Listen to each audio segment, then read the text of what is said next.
La respiración es entendida como la acción de captar el oxígeno del ambiente. Dicha sustancia es de vital importancia en los diferentes procesos que realiza el cuerpo humano. Uno de los procesos principales en los que participa el oxígeno es en la producción de energía. Además, ayuda en los procesos de crecimiento, reparación y reconstitución celular. Por este motivo es de vital importancia que el aire que ingresa al cuerpo pase por un sistema que lo purifique, lo enfríe, lo humedezca, lo caliente y lo entregue en cantidades adecuadas. Otra de las funciones de la respiración es la eliminación del dióxido de carbono. Esta sustancia, además de constituir un desecho de la respiración, también es muy tóxica para el cuerpo humano. He aquí la importancia de ser eliminado del organismo. Para que el proceso de intercambio gaseoso se dé en el cuerpo humano, se necesita de un sistema, el cual es el respiratorio, que se lo divide en dos zonas. La primera es la zona de conducción, que comprende la nariz, faringe, laringe, tráquea, bronquios, bronquiolos y bronquiolos terminales. La segunda es la zona respiratoria, que se compone por los elementos que constituyen los alveolos. Estas estructuras son las responsables del intercambio gaseoso. Este proceso se lo realiza de manera inconsciente. Como dato representativo, una persona en un estado de reposo puede llegar a respirar hasta 6 litros de aire por minuto. Mecanismos de la respiración. Para que el oxígeno llegue hasta los diferentes sistemas que lo necesitan, se requiere de mecanismos que permitan el transporte del mismo. Debido a esto, la respiración se divide en cuatro mecanismos. Ventilación. Durante este mecanismo se da el intercambio gaseoso entre el aire atmosférico y los alvéolos. Durante este proceso se da el transporte del aire desde el tracto respiratorio superior hasta el inferior. Durante la ventilación el aire es filtrado, calentado, humedecido y purificado. El funcionamiento de este mecanismo se basa principalmente en dos aspectos. El primero, que es un gradiente de presión, es decir, pasa de un lugar de mayor presión a uno de menor presión, lo que facilita la entrada y salida del aire. Y el segundo aspecto que influye en la ventilación es la resistencia de las vías aéreas, la cual estará determinada por la longitud y el calibre de las mismas, del volumen pulmonar y de la viscosidad del aire que ingresa al tracto respiratorio. Difusión. Durante este mecanismo se da el intercambio gaseoso entre el aire existente en los alveolos y la sangre, es decir, que el oxígeno contenido en los alveolos pasará a la sangre, mientras que el dióxido de carbono transportado por la sangre pasará a los alveolos para su posterior expulsión del organismo. Este mecanismo se basa en el gradiente de presión, en el cual los gases pasarán del medio de mayor presión al medio de menor presión. Perfusión. Este mecanismo es el encargado de llevar la sangre a los pulmones. Para que se dé esta acción interviene el circuito de circulación menor o pulmonar. Para asegurar un correcto aporte de sangre a los pulmones por medio del circuito de circulación menor, existen tres factores: la fuerza de gravedad, el volumen pulmonar y la concentración de oxígeno a nivel alveolar. Transporte de gases. Es el proceso en el cual los gases que previamente han sido intercambiados se transportan desde los alveolos hasta los diferentes tejidos del cuerpo humano. Este mecanismo se divide en dos tipos de transporte. Transporte de oxígeno. Este gas es transportado en los siguientes equivalentes: 2% en la sangre y el 98% en la hemoglobina.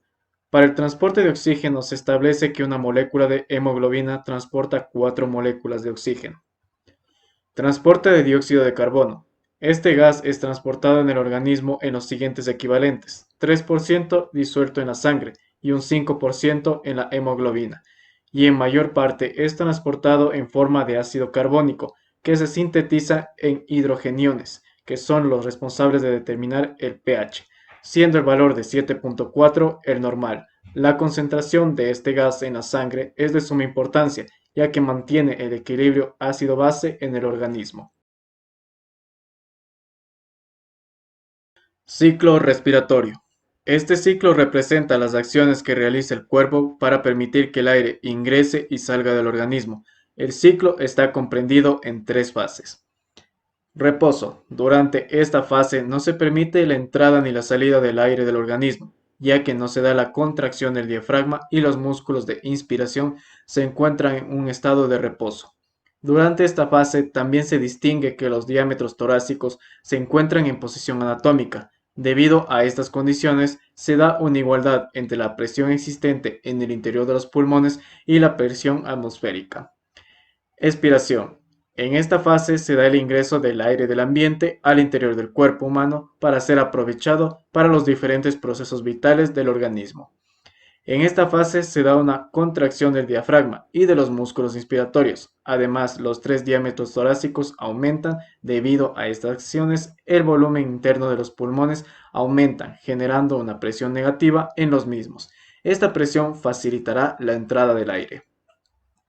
La inspiración. Finalmente, en esta fase se da la expulsión del aire. El pulmón se llena hasta alcanzar su máximo grado de elasticidad. Además, las paredes alveolares se vuelven rígidas, ya que se ha alcanzado su grado máximo de elongación.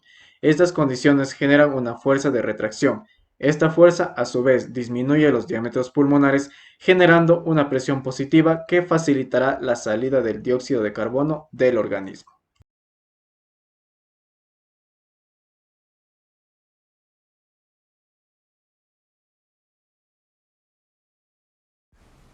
La circulación pulmonar, en condiciones normales, es un circuito de baja presión. Al ser baja su presión, la estructura de las arterias del pulmón es diferente a la del resto de arterias del cuerpo. Las arterias pulmonares tienen una pared menos gruesa y más elástica, de forma que ofrece menor resistencia al paso de sangre, lo cual fluye con más facilidad. La presión normal de las arterias pulmonares es de 20 milímetros de mercurio en la presión sistólica y de unos 16 milímetros de mercurio en la diastólica, teniendo una media de 14-16 milímetros de mercurio.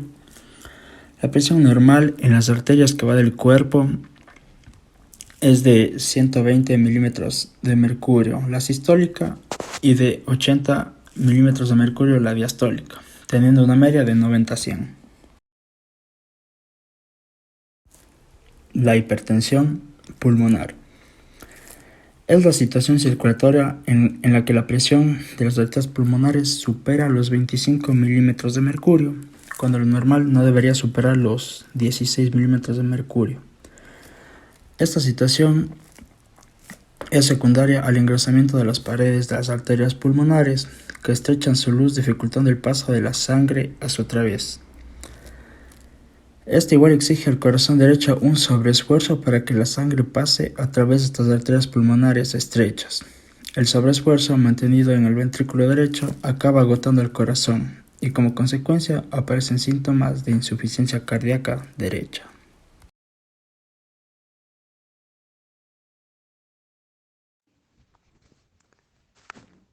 La hematosis es un proceso que consiste en un intercambio gaseoso entre los alvéolos pulmonares y los capilares. Si no se da el proceso de la hematosis, no se puede dar la respiración. El oxígeno es inhalado, se traslada hacia los alvéolos pulmonares, hacia la sangre dentro de los capilares y el dióxido de carbono se mueve desde la sangre en los capilares hacia el dentro de los alvéolos. Es decir, el propósito de este intercambio es lograr un equilibrio entre los gases en el torrente sanguíneo y en los alvéolos. Demasiado oxígeno es tóxico, al igual que tener cantidades muy altas de dióxido de carbono. Cada gas se mueve desde el lugar donde hay más de este hasta el lugar donde hay menos. Con cada inhalación, aproximadamente 2 galones de aire por minuto pasan hacia los pulmones y desde ellos, y parte de esa cantidad es para poder intercambiar los gases entre los alvéolos y los capilares. Pero, si el cuerpo está haciendo un esfuerzo físico, la cifra sufre aproximadamente 26 galones de aire por minuto. La cantidad de oxígeno usada por el cuerpo es relativa a la cantidad de energía que se está usando en el cuerpo. Por ello, al realizar el ejercicio se respira más rápido. En inspiración, a través de la nariz ingresa el oxígeno proveniente del aire exterior.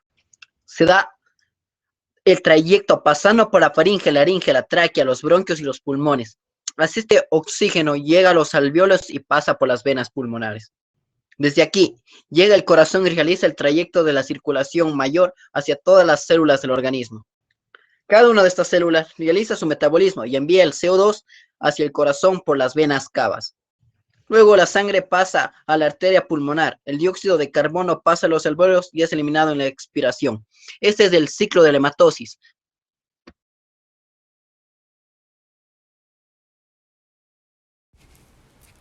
Volúmenes pulmonares. El volumen corriente tidal, conocido como BC o BT, Es el volumen que se respira en condiciones normales involuntariamente, correspondiente a 500 mililitros. El volumen de reserva inspiratorio, o VRI, es el volumen que cabe en los pulmones después de una inspiración normal, correspondiente a 3000 mililitros. El volumen de reserva expiratorio, o VRE, es el volumen de aire que aún se puede expirar después de una expiración normal, correspondiente a 1100 mililitros. Y el volumen residual, o VR, es el volumen de aire que permanece en las vías respiratorias y pulmones después de la expiración máxima, correspondiente a 1200 mililitros. Las capacidades pulmonares. La capacidad inspiratoria, o CI, es el volumen que una persona puede inspirar después de una expiración normal, correspondiente a 3500 mililitros. La capacidad residual funcional, o CRF, es el volumen que queda en los pulmones después de una expiración normal. Sirve para mantener constantes las presiones parciales de O2 y CO2, correspondiente a unos 2300 mililitros. Y la capacidad vital, o CV, es la cantidad de aire que los pulmones son capaces de mover, o lo que se puede expirar tras una inspiración profunda.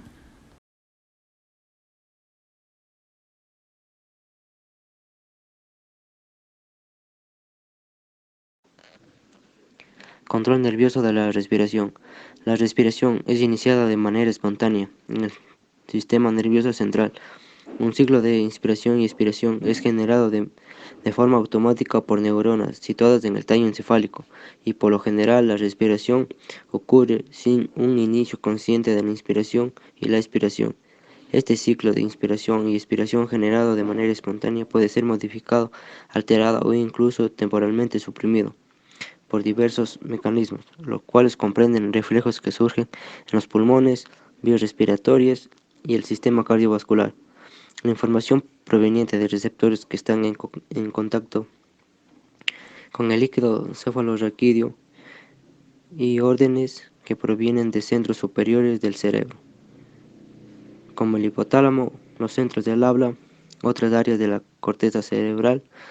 Por ende, los centros que se encargan de la generación del ritmo espontáneo de la inspiración y la expiración son capaces de alterar su actividad para satisfacer la demanda metabólica aumentada sobre los sistemas respiratorios durante el ejercicio, o incluso pueden ser suplantados o suprimidos durante el habla o el sostenimiento de la respiración.